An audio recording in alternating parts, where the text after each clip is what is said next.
Now, as a white Southerner, that doesn't make any difference. It doesn't really matter about my skin color now, does it? Because, well, you know why? I'm an American. We all are Americans.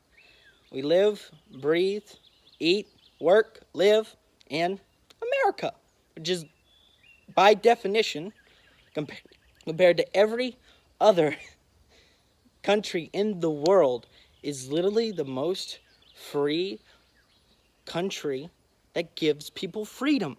That is guaranteed by the government, by the people that work for the government, whether it be the state government, local government, or the federal government. They all have to listen to the top, which is the federal government. Now, let's talk about some of the points that you made, which are pretty funny. So, Linda, listen. Please listen to what I say. Context. Context is a very big key in whatever I put out there. Now, I put what I thought was pretty funny in the situation that happened on my Snapchat as a joke. Now, this person I don't know very well. Her name's Mary Kate, if I remember right, before she blocked me and unfriended me. I asked her basically just I was challenging her beliefs, her idealism, her political ideology for fun, for political debate. You don't know if I agree with that or don't agree with that. Just based off this one little clip or one little thing I posted, that is everything I believe? No. Now, I was trying to debate her, ask her what she believed, why she believed the things that she did, because I think that's very important for as a person who should watch the news, read the news, take care of what's going on in politics, and the people that we vote for office, what they're doing, if they're doing what you want them to do because you voted them in. That's the point of a republic, a democratic republic that we live in, which is America, that gives us all of our freedoms. There's 10 of them, 10 basic of them. You know, the Bill of Rights, our Constitution. I keep going. But anyways, now, I was asking her opinions or what she believed, her beliefs, and she proceeded to just question that this wasn't common sense. You're challenging me, and blocked me, unfriended me, took screenshots of it, probably posted it on her story, but she has a lot of anti-Trump, in my opinion, a lot of anti-American things. Doesn't really like the idea of America being free, but that's just my opinion, based off hers. I don't know everything of her idealism because I only know part of the one context, and I was trying to get a better understanding of what she was saying. But she unfriended me, so I don't know that context anymore. Now, number two, you believe that I'm an idiot. I think I'm pretty well informed. Well informed on everything. Not everything. I take that back. That's a lie. I'm not informed on anything. I'm very ignorant on everything in the world and in our universe. But of what I am very knowledgeable in is today's political climate and also media coverage being false a lot of the times. Now, George Floyd, what started this sparkism of peaceful protest, which some turned into deadly riots that killed almost 20-something people and caused millions upon millions of irreparable property damage of private property, which a good chunk of that was black American business owners, but we're not going to talk about that because Black Lives Matter. But apparently those don't, because they're not what Black Lives Matter want. Now, like I said, I don't believe I'm an idiot because I'm studying history. I don't think that just because I'm studying history within college, it actually gives me the right to say that I know more than you do. Well, let me give you some context about a lot of things. Now, George Floyd, what actually started this whole thing? Did you know he was actually a felon, committed armed robbery, and then threatened a woman who was pregnant with a gun to her baby to let her him inside of her apartment, steal a good amount of everything within her apartment, having one of his buddy pistol whip her upside the head, knocking her out, possibly could have killed her. And he was sent to jail and then eventually let out on probation. And then during the time of his death, he was resisting arrest. He was on many type of drugs, and also was just running away from the cops in general. And then the cops finally got him and arrested him. And I do believe that they were using not necessary force. It was unnecessary. I do agree with that. The one cop in general. The rest of them probably should have done something, but they didn't. But now what's happening to them? They're all getting arrested. They're all probably going to go to jail because of what they did was wrong. And that's how the justice system works. If you do something wrong, you get punished for it. Now, next point entailing. Now, I don't understand about other people's hardships. Mainly black people. No, is it because I'm white? Is it because I'm from the South? Is it because I'm from the rural area, I work on a farm? No, it's not because of that. It's because whenever I talk to somebody who believes in today's climate that all white people are the stempers of hate, racism, they don't trust me, they don't like me. And I have to prove to them that I'm not, by default, wanting to exploit them, being racist, being secretly racist. That's not how that should work. You should believe that everyone is innocent of everything. As you said, that cops are not the ones to be judge, jury, and executioners. And I agree with that. Not everyone should be able to judge people instantly without actually even knowing anyone.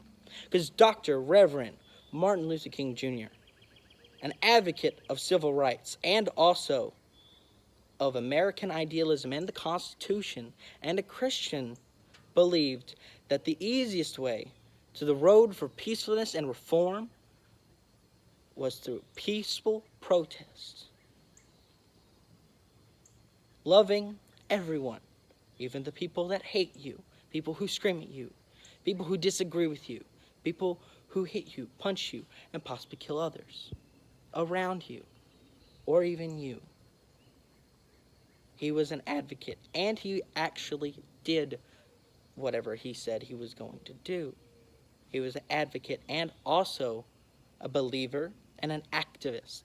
If you believe these things, I encourage you to go, be active, and don't just sit back and just announce it from your chair. That's dog sitting. That's basically saying, hey, I believe this, you guys go get him, yeah. No, you're not helping. You're not doing anything. You're just putting it out there. Spreading a message means nothing if you actually go do nothing about it. Now, as you were saying about cops, I believe we should have reform within police. And there's been a little bit of it so far in the past 2 weeks through an executive order through our president, Donald Trump. Or President Trump, whichever one he prefers. But problem with that, apparently that's not enough. We need to defund the police. We need to make them less effective. That should not be the case. They need more training. They need to be better. They should be able to handle situations physically by themselves so they don't have to pull out a weapon to defend themselves. Now, why did it take 4 people to get George Floyd on the ground to restrain him, and then eventually 1 after they eventually overpowered him? Why did it take that many people? Is it because police are not trained enough? They're not able to handle these situations? Now, another thing that we're talking about. Cops are not judge, juries, and executioners. As a whole, no. That's like me saying all black people are bad. That's like saying like cops are bad. That's not how that works. You can't just take a group, paste something on them, and then boom, it works. No. I believe that there's bad cops. I do agree with that. There's probably racist cops. People who don't do their job well and should not be police officers. There's a lot of people who do their jobs very well, but they they don't get talked about because we only focus on the bad things within media. Now, something if it would actually surprise you, more than 50% of the cops in America, whether it be local police forces, state troopers, counties, federal cops, more than 50% of them are African Americans. Now, why is that? Could it be because either they've experienced these things and want to make a difference, or could it also be that they've experienced the bad hardships within their communities and they want to try to make a difference so that their friends don't die, that people don't have any issues? Now, something that is a very prevalent thing within all communities is crime. And if we're talking about statistics here, why does more than 50% of all homicides happen from African Americans? And more than 2/3 of all the homicides that are committed, or the people that are killed, I'm sorry, I misspoke there, are black. That disproportionately means that there is more black people killing black people in homicides. Why is that a problem to bring that up? This is from the FBI. Every year they do a crime statistics reports. They take crimes, log them in, and then put them on a spreadsheet for statistics. You took statistics, Macy. I'm pretty sure you did.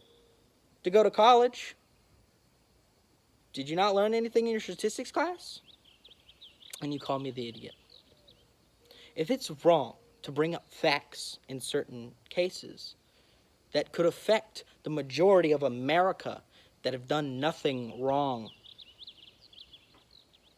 why? Hell, at this point, restrict freedom of speech. If you say anything that the government doesn't like, you can go to jail. Why don't we do that? Is that a problem?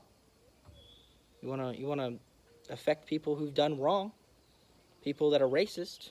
So why don't the government say, okay, if you say any bad rhetoric that we don't like as the federal government, we're going to send you to jail. Okay. That's why I have the freedom of speech, because it's terrible that the government can just be like, I don't like what you say. You go to jail now. No, that's terrible. That's why we're free. That's why we have the first 10 amendments. That it was advocated, it was put in because government would overstep their bounds and take away personal freedoms of Americans. Now, another thing we need to talk about is now about racism and slavery as a whole, apparently, because you brought it up. I never brought it up, you did. Slavery itself, where was it started? In Africa. By whom? Africans. They captured their own people and sold it to Europeans for guns, for money, for materials, thus leading less men in Africa and more, you had people actually creating harems to reproduce the country, which led in more problems later with the country itself being messed up, or many countries on the continent being messed up because of the less men creating a more diverse political climate. But that's for a different, I guess, video at this point. Now, I wouldn't say that white people started slavery, but yes, I think they did have a big impact on it. And I think it's unfair to say overall that whites are to blame for everything. Just because my possible ancestors did something hundreds of years ago, I should be blamed for it? No. It's about individual responsibility, based off your individual character, and not the people, your skin color, your ethnicity, your gender, and so on and so forth. It makes no sense. America is about personal freedom, personal liberty, personal idealism. If you do something wrong, you should be punished for it. It's simple.